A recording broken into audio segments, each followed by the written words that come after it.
the ban, which limited these ammunition clips to 10 bullets back in 1995. And it led to a massacre of the members of Congress who voted it. The gun lobby beat the Speaker of the House. They beat the Chairman of the House Judiciary Committee, who was one of the most distinguished members of Congress, and any number of other members by terrifying people who live mostly in smaller towns in rural America that we were coming to get their guns, because an enormous amount of the money that they get comes from gun manufacturers.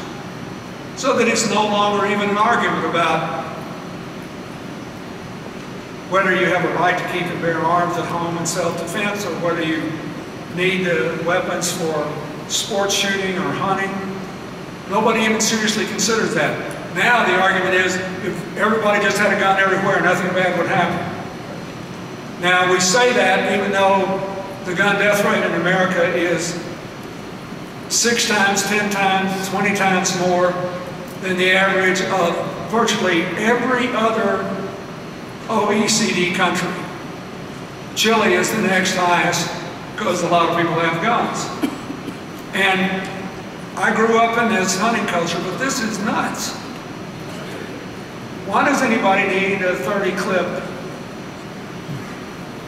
round clip for a gun? Why does anybody need one of those things that carries 100 bullets? A guy in Colorado had one of those. Half of all the mass killings in the United States have occurred since the assault weapons ban expired in 2005. Half of all in the history of the country.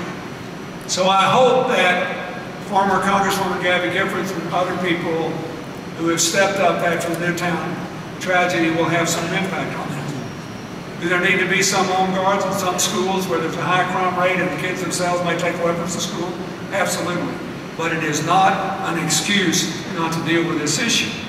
We don't, primarily because of the way we are divided and the way we look at the world, and because people can be frightened into believing that somehow the government is their enemy and the police are impotent, and the only way that we'll ever have a free country is if everybody's got a gun, free to shoot everybody else on sight, preferably concealed.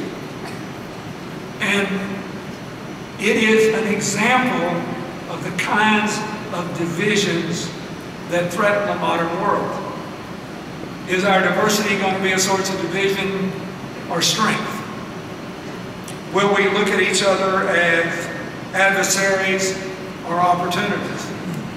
And in this too,